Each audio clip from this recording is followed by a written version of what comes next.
There goes them Troyan sisters. They said, I knew they wanted to go across. I said, well, you can see how shallow it is. So they went across.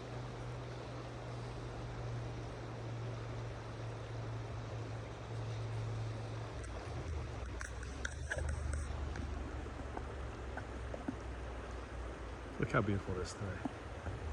That's my girls right there.